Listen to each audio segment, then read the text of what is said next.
اللي بتشتغل الار او في سوبرفايزر، دي اختصار لحاجه. اختصار لحاجه. اتوقع ايه بقى؟ هي فيها ريفينيو؟ انا ما دورتش والله، انا قلت افهم منك على طول. لا انا سهل عليك، انا ما بعيد عن الريفينيو بتاع، انا مهندس. اوكي. انا بدات ادور بقى عامه فخلاص. لا ما تدور، لا يعني حاول تقرب لها لوحدك. احاول.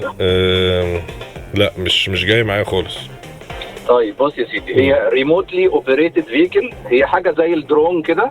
ريموتلي اوكي ماشي. اوبريتد فيكل حاجه زي الدرون عشان نقربها للناس، يعني عارف درون الطياره اللي الراجل بيطيرها وبتاع. بس هي غواصه. اوكي. ماشي. فانت بتبعت غواصه.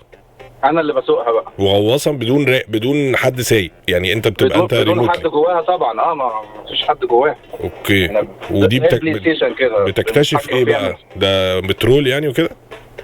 يعني هي ابلكيشن كتيره منهم البترول. يعني انا شغال في شركه بترول طبعا، بس ليها ابلكيشنز كتير بقى. احياء مائيه بقى، تصوير، مش عارف ايه، بس مينلي يعني البترول طبعا. ايه ده؟ يعني انت بتشتغل على الفيكل اللي هي الغواصه مثلا اللي تحت دي، انت بتسوقها، فبتستخدم بقى، بتستخدم لاي حاجه، ممكن تستخدم عشان تصور حاجه تحت الميه عادي. عايزين مثلا طياره وقعت لا قدر الله، وعايزين نجيب الصندوق الاسود، مين اللي بيروح يجيبه؟ اوكي. ايه ده جامد قوي. بس انت بتشتغل في شركه بترول علشان انت بتشتغل على الشغلانه دي بس للبترول؟ يعني مينلي انا بشتغل على حفار عليه الجهاز دوت، تنزل تبص بقى وبتاع ديلي اوبريشنز بقى كل يوم. وفيها كاميرا طبعا البتاع دي، وبتبص فيها كاميرات. كاميرا واحده. ده جامد قوي الشغلانه دي. بس دي شغلانه جديده ولا المفروض في مجال البترول من زمان؟ اكيد صح.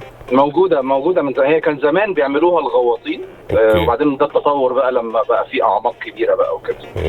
ايه ده جامد. بس بتقبض حلو بقى يعني على قدنا يعني. يا ربنا يزيدك يا باشا، صباحك زي الفل والله. شغلانه جامده دي، حاسسها ممتعه.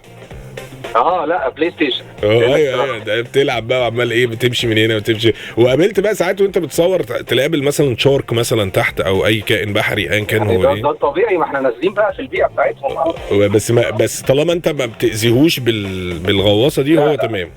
لا هو اصلا بيبقى جاي بيستكشف بقى ايه الموضوع، وانت بتعمل ايه هنا.